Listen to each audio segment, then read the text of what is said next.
The strange thing about steampunk is that it means different things to different people. It's based around Victorian science fiction, so H.G. Wells, Jules Verne, it's that sort of territory. So thinking about steam power and how the world could have been if that had kind of continued. I would probably say that it's a movement, an aesthetic movement quite similar to the pre-Raphaelite movement of the mid to late 1800s. Obviously I love the aesthetic and concept of it. There's a lot of room for imagination, it's with the retrofuturism, you can take parts from an alternate history, but a lot of it you can create. It's definitely where artist and inventor crosses, My name's Ben. To some people I'm known as Cubanoid. I am a filmmaker, a musician, multi-instrumentalist.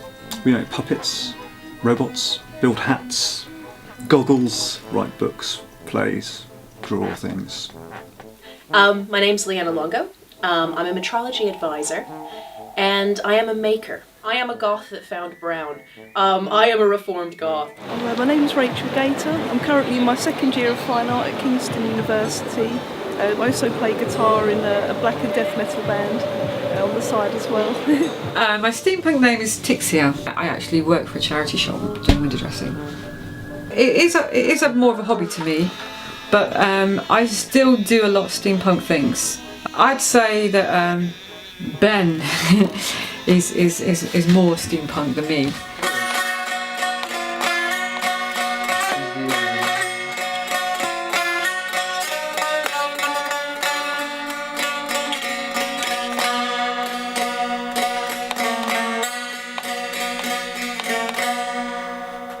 No, by standing up there.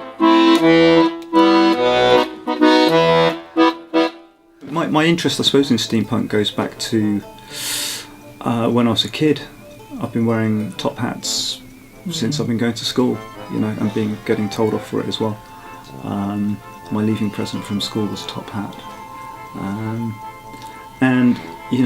kind of like,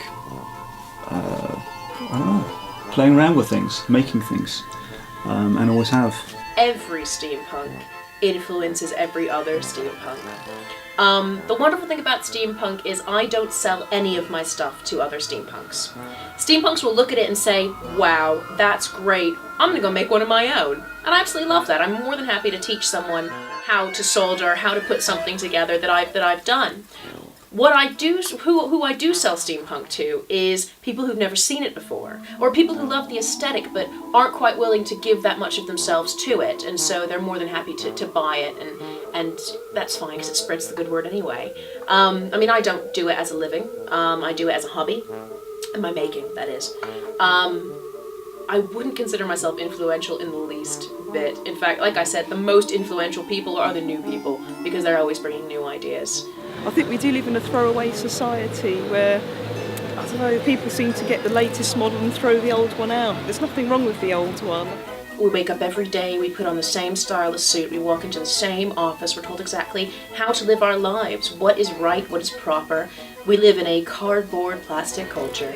If people went back to putting in more effort and it was more craft than just a conveyor belt copy of something else, people may appreciate it more and maybe put more effort into their works. It sort of engenders a feeling of well-being and politeness somehow among people.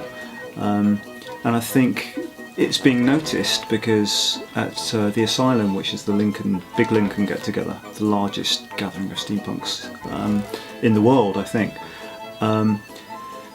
it was having an effect upon the local population, and the police were saying, when are you next going to come back to Lincoln? Because when you come, crime rates drop. So it's definitely having an effect upon the world. And I think the more people can, just take a little bit of effort and dress splendidly and be polite to each other, it can't be a bad thing, right? Well, for me, steampunk has always been about progression.